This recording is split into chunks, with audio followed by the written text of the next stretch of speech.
Karthik, Abraham Lincoln నుంచి ఏం నేర్చుకున్నావు? అంటే ఇంకోళ్ళుగా ఎదురువాడిని ఇంకో చులకనగా చూడకుండా మళ్ళీ వాళ్ళు మనం చులకనగా చూసినా మనం ఓటమి నొక్కకుండా ఇంకా మనం ముందుకు సాగాలని. Very good. దయానంద్ సరస్వతి గురించి మూఢనమ్మకాలు అనేది మన లోపల ఉండకూడదని నేర్చుకున్నావు. మరి ఎవరు చార్లెస్ డార్విన్ నుంచి ఏం నేర్చుకున్నావు?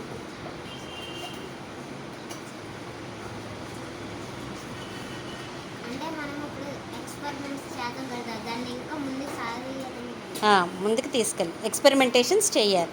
కొత్త విషయాలు కూడా తెలుసుకోవాలి. Good. Hi Vamsi, Abraham Lincoln నుంచి ఏం నేర్చుకున్నావు?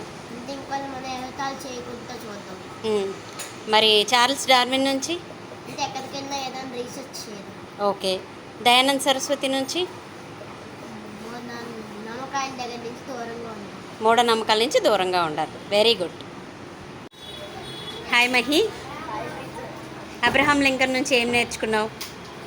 మనల్ని ఎవరు వికరించినా మనం అంటే బాధపడకుండా దానికి మనం కూల్గా ఆన్సర్ చేయాలి. దయానంద్ సరస్వతి గారి నుంచి మూఢనమ్మకాలు నమ్మకూడదు.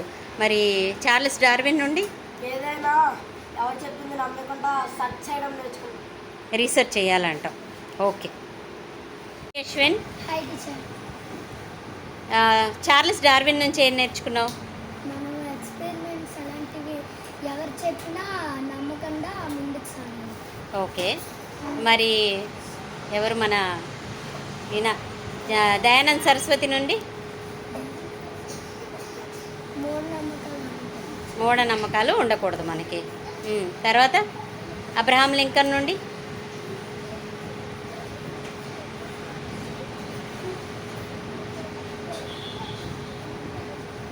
మనము వేరే వాళ్ళని ఎవరిని ఎగతాళి చేయకుండా ఉండాలి. ఓకే. హాయ్ నిత్య, అబ్రహాం లింకన్ నుండి ఏం నేర్చుకున్నావు?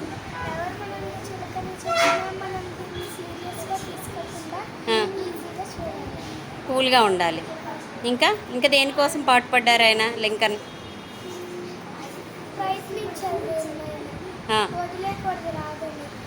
ఏది రాదు, ప్రయత్నించి సాధించాలి. చార్లెస్ డార్విన్ నుంచి ఏం నేర్చుకున్నావు?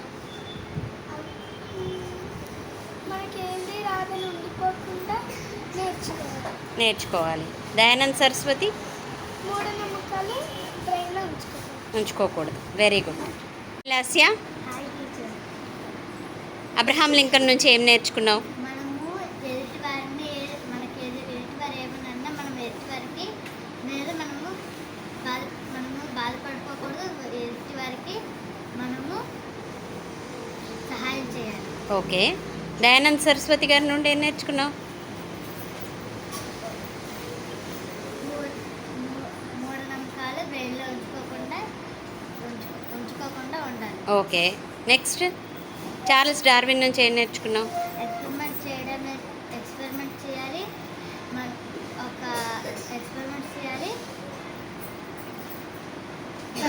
చేయాలని నేర్చుకున్నాను. Okay. Hi Uma, Abraham Lincoln నుంచి ఏం నేర్చుకున్నావు? అబ్రహాం లింకన్ నుంచి ఎవరైనా మనల్ని ఎగతాళి చేస్తారనుకో, నువ్వు బాగా చదవలేదని ఎగతాళి చేస్తే కూల్గా ఉండాలి. కూల్గా ఉండి మరి చదువుకోవడం మానేయచ్చా? మరి ఏం చదువుకోవాలి. ఓకే. చార్లెస్ డార్విన్ నుంచి ఏం నేర్చుకున్నావు? మనం ఒక మనిషి పుట్టి ఆ తర్వాత ఇలా పుట్టారని పెద్దవాళ్ళు చెప్తారు, కానీ అలా నమ్మకుండా కోతుల నుంచి మనుషులు తయారు. ఓకే. మరి నెక్స్ట్ దయానంద్ సరస్వతి గారి నుంచి ఏం నేర్చుకున్నావు? మూఢనమ్మకాలు మనసులో పెట్టుకోండి. పిల్లిలు ఎదురొస్తే బయటికి వెళ్ళకూడదని, తుమ్మితే వెళ్ళకూడదని, అలాంటివి నమ్మకూడదు. Okay, good. హాయ్ దుష్యంత్, మన అబ్రహాం లింకన్ గారి నుంచి ఏం నేర్చుకున్నావు? ఒకరినొకరు తక్కువగా చూడకూడదు, మళ్ళీ మన కూలిగా ఉండి వాళ్ళకి సమాధానం చెప్పాలి. ఎస్, ఇంకా దయానంద్ సరస్వతి గారి నుంచి ఏం నేర్చుకున్నావు? మూఢనమ్మకాలు మన మనసులో పెట్టుకోవడం. ఓకే, వాటిని పాటించకూడదు. ఓకే, నెక్స్ట్ ఇంకొక ఎవరు? చార్ల్స్ డార్విన్ గారి నుంచి ఏం నేర్చుకున్నావు? ప్రతిదానికి ఒక ఎక్స్పెరిమెంట్ చేయాలి. రీసెర్చ్ రీసెర్చ్ చేయకుండా ప్రతిదాన్ని నమ్మకూడదు. Very good.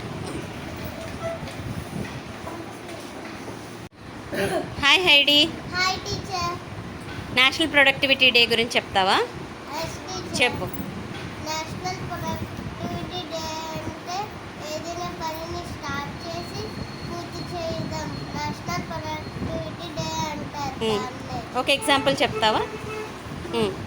నేను ఇందాక బోర్డు మీద ఇచ్చిన డైరీ రాసి పూర్తి చేసే వర్క్ మొత్తం. నేషనల్ ప్రొడక్టివిటీ డే కూడా కంప్లీట్ అయ్యింది. కంప్లీట్ అంటే ప్రొడక్టివిటీ వచ్చింది నీకు. Right, good. మరి అలాగే ఏదైనా వస్తువులు తయారు చేసినప్పుడు కూడా దాన్ని ప్రొడక్టివిటీ అని అంటాం కదా. సో పని నుంచి వచ్చే లాభం లేదా తర్వాత ఫలితం. ఓకే, చెప్పు. మేము ఏ పని చేసినా మాకు ఫలితం దొరుకుతుంది.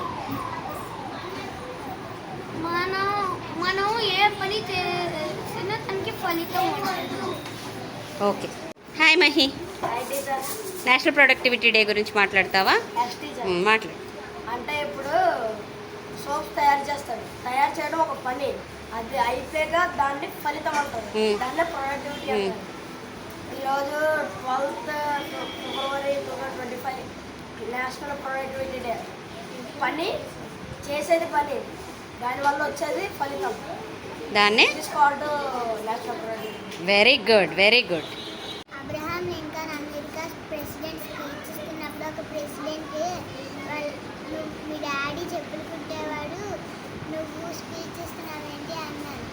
అందుకని అప్పుడు అబ్రహాం లింకన్, అవును మా డాడీ చెప్పులు కుట్టేవాడే, మా డాడీ ఇంత నీట్గా చెప్పులు కుట్టాడు కాబట్టి మీ మినిస్టర్లు అందరూ చెప్పులు వేసుకుంటున్నారు, ఎవరిదైనా చెప్పు చిరిగిపోతే చెప్పండి, నేను కుట్టేసి ఇస్తాను, నాకు కొట్టడం వచ్చు అని అన్నారు.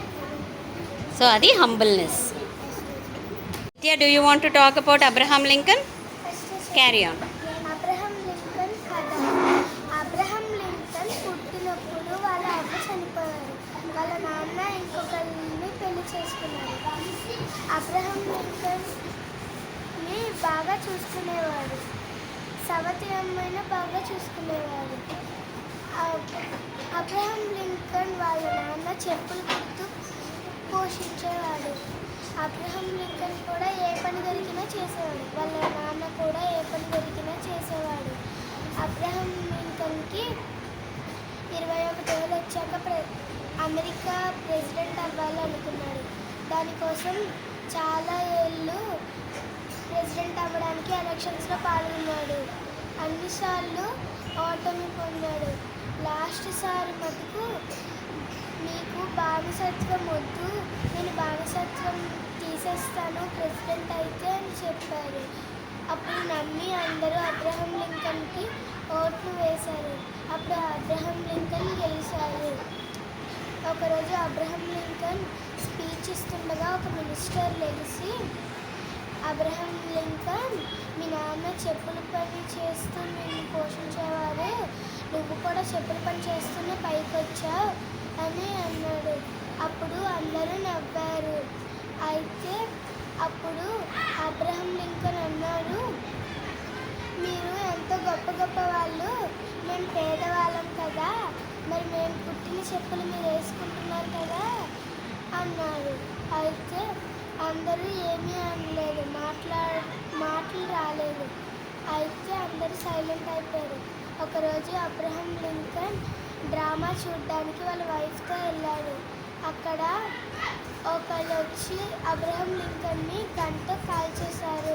అప్పుడు అబ్రహాం లింకన్ తలలో ఆ గన్ బుల్లెట్ ఉండిపోయింది. అప్పుడు 2 రోజులు పోయాక అబ్రహాం లింకన్ని చంపేశారు. అబ్రహాం లింకన్ని గన్తో షూట్ చేసిన వాళ్ళని కూడా ప్రజలు చంపేశారు. ఇది అబ్రహాం లింకన్ కథ. అబ్రహాం లింకన్ గొప్ప పని ఏం చేశారు? బానిసత్వం తీసేసారు. బానిసత్వాన్ని రద్దు చేస్తానని చెప్పారు కదా. బానిసత్వము మంచిదా చెడ్డదా? చెడ్డది. ఎందుకని? మనుషుల్ని హింసించుకుంటారు. ఇంకా బానిసత్వంలో ఏం చేస్తారు?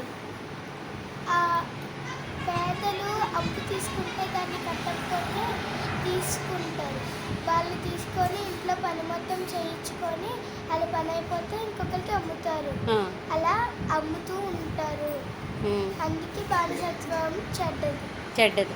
సో అలా బానిసత్వం అనేది మనకి సమాజంలో ఉండకూడదు. ఉండకూడదు. వెరీ గుడ్ నిత్య, థ్యాంక్ యూ.